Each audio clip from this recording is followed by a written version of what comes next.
You're watching FloorDaily.net, and I'm at Surfaces 2014. I'm here with James Lesslie in the Engineered Floors Dreamweaver space. James, how you doing? Good, good. Thanks for coming, Kemp. Glad to have you here. Well, good to be here. This place is crowded. You got a nice big space here on the second floor. You know, it's an amazing, most everybody knows, you know, engineered floor, Robert Shaw's, Mr. Shaw's plant that I guess is what, about he started this business 3-4 years ago? 3.5 years ago, correct. And it's gone from zero to one of the top 5 carpet mills in the U.S., right? That's correct. Our growth, and for me personally, I've been here a little over 2 years, and we have tripled our workforce in a little over 2 years, which is really outstanding. Yeah. So you had you have 2 plants that are up and running. You've got a third plant. I've been watching the video over here. Some people are telling me it's the largest, it's going to be, when it's finished, the largest carpet mill under one roof in the U.S. We believe that. The first phase is, and it's going to be built in 4 phases, and it's all part of a public MOU because we work with the state of Georgia to assist us in this. But the first phase of this plant is going to be about 700,000 square feet. So when it's done, it should be a little over 2.5 million square feet under one roof. We're not aware of another carpet mill under one site that'll have that size or that capacity.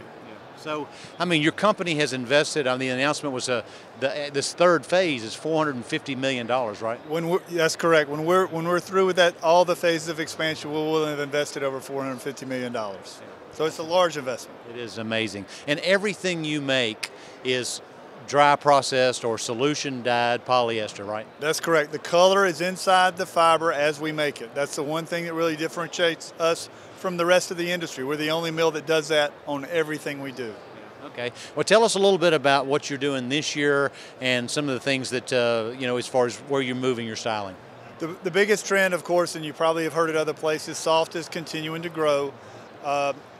We have really tried to move soft in what I'll call affordable price points. So soft has been, a lot of retailers will say it's 25-30% of my floor. We think soft can become 50% or more of the floor, and we've given them vehicles to allow them to do that. And by the reaction we've had, I think we'll be successful in that. Okay, so one of the things that I'm noticing here, especially this massive amount of carpet on the floor, is that it's a tonal. So talk a little bit about that, if you would. Yeah, that's another trend. Thank you. I mean, another trend for us is this tonal solids, or mixing multiple yarn colors together into one carpet.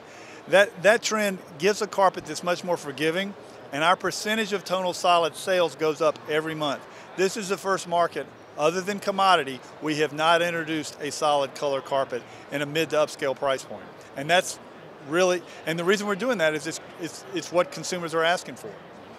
Now, James, I got to mention that you know, you do advertise with Floor Focus, and I've been noticing the change in your ads. Last year, you had this beautiful woman. She's wearing a sweater, and it was cashmere was the product. And now you're showing acres and acres and acres of equipment. How come the change in message? Well, 2 things. I mean, the story of our growth and our success is really the story of the company.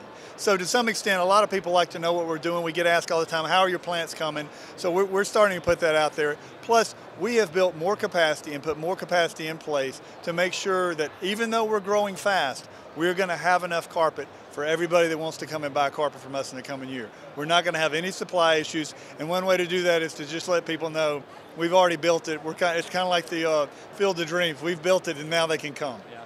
Now let's look at, when we talk about the residential sectors of the business, because right now everything you're selling is primarily going into residential business, right? We are primarily residential, almost 99% residential. Okay. And you know, there's different areas. There's builder, there's multifamily, there's residential replacement. You cover the gambit on that? We're in all 3 of those segments, and we see growth in all 3 of those segments. So, and I think multifamily is going to continue to grow. If you look at home ownership percentages, they're down. Apartment vacancies nationwide are now less than 5%, so I see another strong year for multifamily, as well as single family, but I think multi may be a little stronger. Okay.